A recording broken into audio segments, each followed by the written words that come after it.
Are you a painting pro? Do you own your own business? Or are you thinking about going out on your own as a professional painter? Or maybe you're a homeowner thinking about hiring a professional painter. If that's you, stick around because you're my people. It's time to have a truck talk.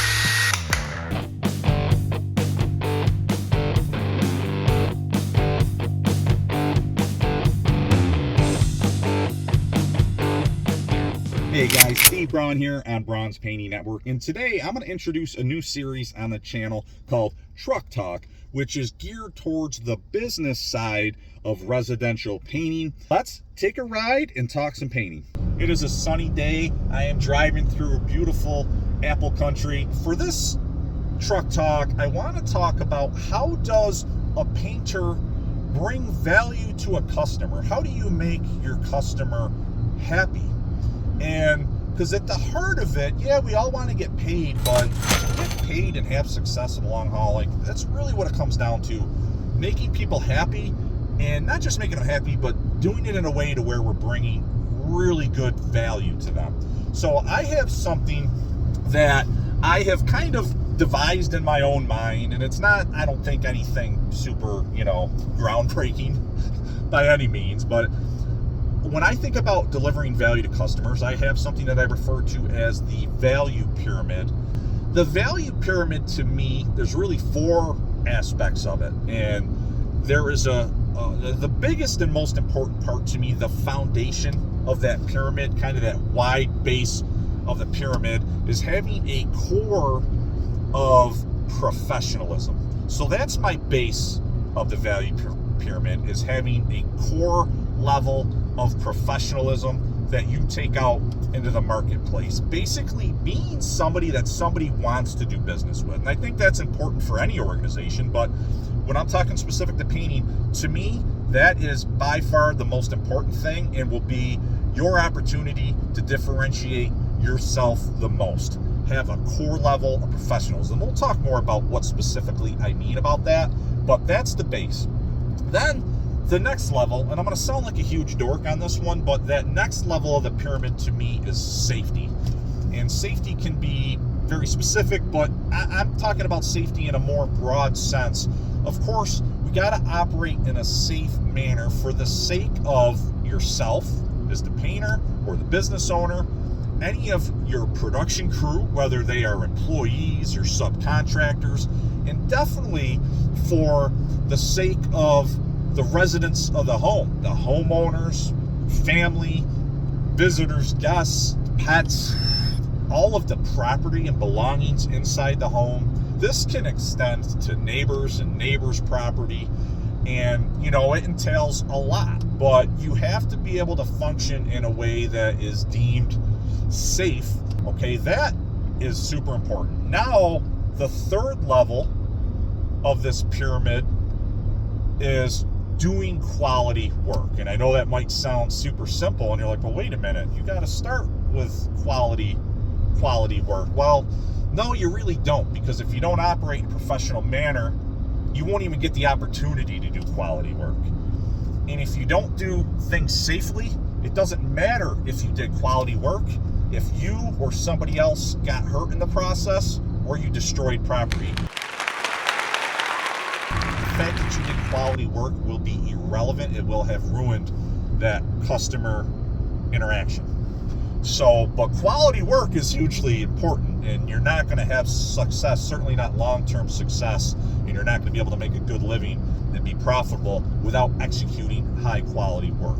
Super important, just not as important as having that base of professionalism and operating safely. And then last and not least, I guess maybe it is least in this conversation.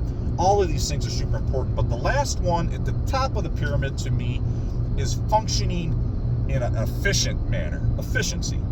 So not only do you need to be professional and work safely and do quality work, you need to be able to do it in an efficient manner. And for obvious reasons, because hey, if we're gonna do all these great things, but it took us 2 months to do a 1-week project, you can see how that is also going to damage the client relationship. And also, there's absolutely no way for anybody to make money or any service to be done at a profitable or reasonable price if we don't have the idea of efficiency built into what we are doing. So when we talk about the base of core professionalism, we're just talking about really somebody that is easy to do business with, somebody that a client would want to do business with regardless of what trade or service you're going to offer in exchange for money. So are you presentable? Are you somebody that communicates well?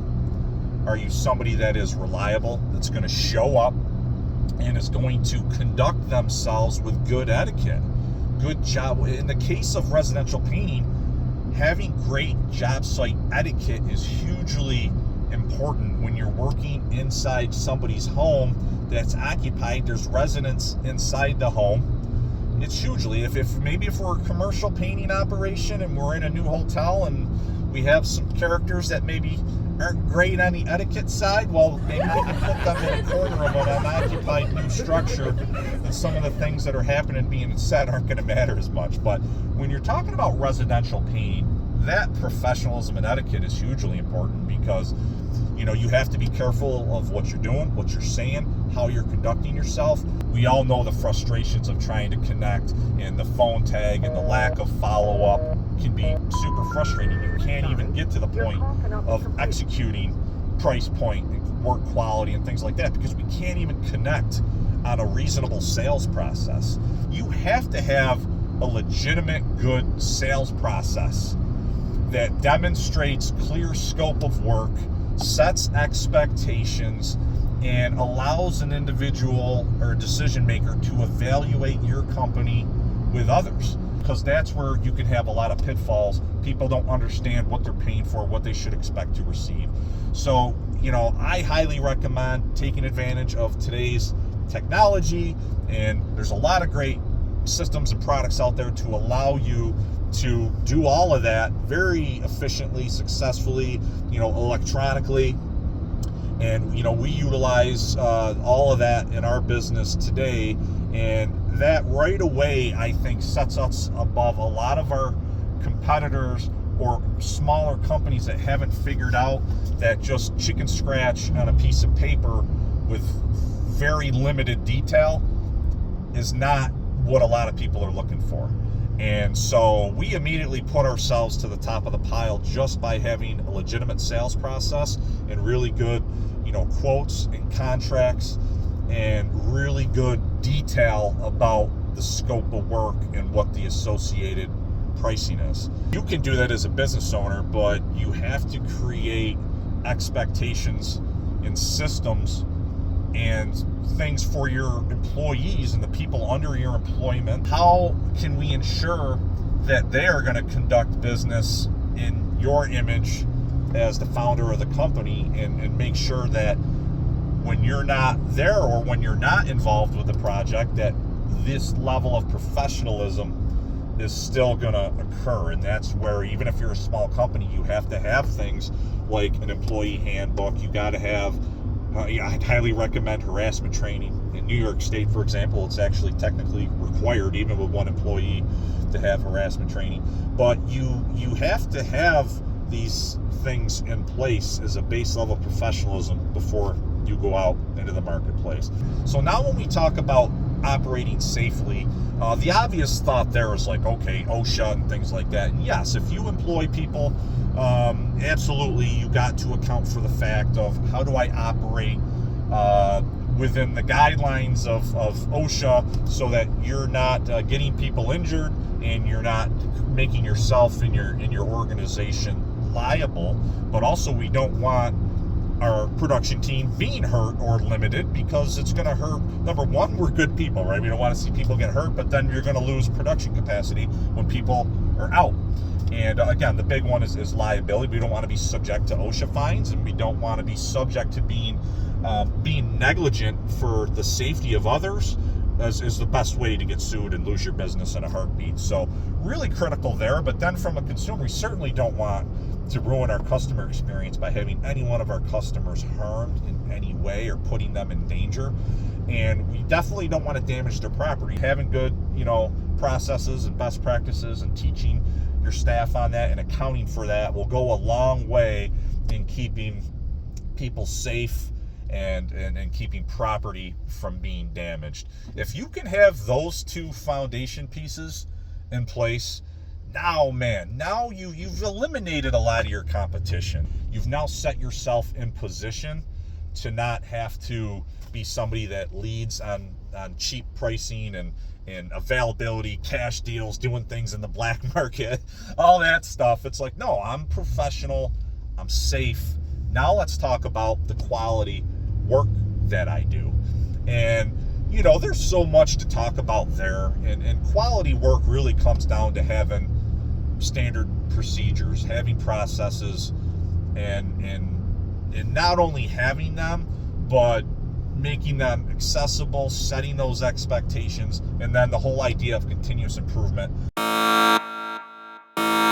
Super dorky word. That's where I've been a part of big companies talking about Kaizen and continuous improvement, and being a part of book clubs and self-development and all that type of stuff. I mean, I've been exposed to all of that stuff, and I think even as a small business owner, that stuff is all relevant, and it's a big part of you being able to have really good quality work in the present. But you can't just assume that things are going to stay the same way for 10 years, 20 years, even a year. There is constant innovation and development in all trades.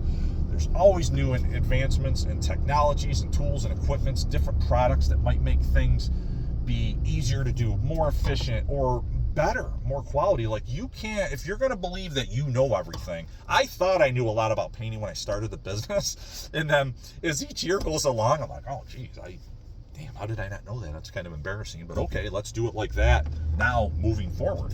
And I know there's still things I'm going to learn, I'm going to get better at. That's why I do love YouTube and what's going on, and the ability for really good content creators to educate people. But quality work, I mean, that is where you execute. That's where you get to demonstrate your skills. When it comes to painting, the application skills, working with brushes, cutting clean lines, unbelievable roller application, working with sprayers, right? We all know that to be really good with working with spray equipment, right? It takes practice, it takes skill, it takes knowledge. What tips do I use? How do I best protect? How do I avoid the overspray pitfalls, right? There's a lot to that. It is truly a trade and a craft. Surface preparation and repair. Oh my God, how do we fix these holes? How do we fix these cracks? How do we make them look good? What are best practices to help from reoccurring? How do we make sure that paint job is gonna bond well? And so there's so much involved with all of this. How do we not make messes? That's one of the biggest DIY pitfalls, is half the time they just make a mess. Certain things might look good, but you've splattered paint everywhere. You got and quality is important, right? Because if you do bad work, if you're the most professional person ever, but then you go do the job and it's not very good, it doesn't aesthetically look very good, well, is the customer going to be happy? No. So I mean, they're not, and you're going to have egg on your face. It's almost embarrassing, because they were expecting so much from you, and you didn't execute, you didn't get it done. And so how this happens, if you're really, a lot of people that start painting companies are probably really good painters, usually. Now, there's probably some exceptions, but where this could be a problem is with a developing company that's trying to turn over the operation to other people, right? Most painters own a job, they don't own a business, and that's the biggest reason, is because it's so difficult to develop a team and systems that can execute projects consistently the way that they would, and not embarrass themselves in terms of quality performance. So when small painting companies have problems with quality, it's usually tied into the performance of employees not executing the job how the owner would. And I'm not even saying, like, that might not be even the employee's fault if the owner doesn't have good doesn't have good training processes. And here's the thing, quality, this is also why I spent so much time on Braun's Painting Network, why one of the core series on our channel right now that I'm putting all our time into is the Paint Trainer series, because I'm trying to share my knowledge on really good processes and doing great quality work. And then I'm also putting myself out there expecting that people are going to make suggestions on how I could do things better as well. But okay, so let's move on to efficiency, the last piece of this puzzle. If you want to do well, if you want to make a good living, and you want to scale a business, and you want to have employees, the only way, it's become never been more clear, the only way you're going to scale a business is by having well-paid, happy employees. They got to make quite a bit of money, because again, employees have never had more leverage in this world. If you want to do well financially, you have a responsibility to yourself and your customer to get things done as efficiently as you possibly can. Not at the expense of quality, not at the expense of safety, and not at the expense of being unprofessional. But all of those things, and then we got to have that. Now, what can we do within that, the boundaries of that, to be as efficient as possible? Not only you, but your employees and your staff and your team. And again, it comes down to systems and continuous improvement, knowing what the best of the best is in terms of products and materials and equipment. If you want to charge $80 an hour service rate, or $100 or $70, okay, as a business owner, then obviously we got to have all these other things. But what happens if that employee, you think something's going to take 1 hour to get done, or you think a reasonable employee, an average quality painter, should be able to get something done in an hour? So you're going to charge $100 for that particular set of tasks within a job. Well, now you've got somebody that slacked all day and took 2 hours or 3 hours, or maybe they weren't slacking, but they just were incompetent for one reason or another. You got, now what happens? Well, now they took 3 hours to do something you thought was going to take 1 hour. You actually only earned $33 an hour for that part of a project. And imagine if that was the whole project. Well, that's obviously you're done. You keep doing that. You can, depending on how much you have going into it, you might be done the first day you try, or maybe you can play along for a little while and lose some money until you figure it out. But you can't conduct business successfully if things aren't being done in an efficient manner. Now maybe you suck, pardon the language, maybe you're not a very good estimator, and that's a big part of it too. Like, maybe you thought it should have took an hour, but a reasonable person, it really should have took 3 hours. Okay, so that's an estimation problem, another topic for another day. But let's just assume you are a good estimator, and the person didn't get it done, and maybe it was their skill set, maybe it was they didn't have the right tool, maybe they needed a piece of power equipment. The estimator was expecting power equipment, and it had to be done manually. Whatever the reason was, the bottom line is there just wasn't good efficiency in that task, and we lost money. So the other thing is, hey, if you want to charge top dollar, okay, I can see this is a great operation. A lot of homeowners that are in a good position financially, they do want the best. But if there's also somebody over here, not all your competitors are going to be scrubs, okay? There's other good painters out there, I promise you. And they're going to say, well, yeah, I'm going to do all that too, but I'm only going to charge this because I don't know why he thinks that's going to take 100 hours, but I feel really good about our process. We're going to get that done in 80. And then they do it. And you're like, oh, damn, they did it 20 hours quicker than I would have, and they did make good money. And they're on to another job making good money on that. So the reason why I put efficiency last is because efficiency does not matter at all if you don't have the other things. You won't even get to the point to where being efficient at your craft even matters. It doesn't mean it's not important, but it's the last in line of things. I would rather take a new employee that's slow but checks all the other boxes, and now I just need to worry about teaching them how to be more efficient, because that to me has the quickest learning curve. If they're a disaster and they don't show up to work, they got substance abuse problems, they don't have any couth, they just run crazy at the mouth and say crazy things, they're going to disregard safety protocols and put themselves and coworkers in jeopardy, or they got a big ego and they think they're great, but they won't accept coaching, and so they're going to do mediocre quality work, haphazard work that isn't up to your standards. I can't work at it. And maybe they're the fastest painter in the world. How does that do me any good? That's not, because we're going to have a miserable customer experience all the way through the process. So the fact that they're working quickly means nothing to me. In fact, it's probably going to cost me money, and cost me a lot of money cleaning up his messes and mistakes. So I hope this was educational, informative. I call it the value pyramid.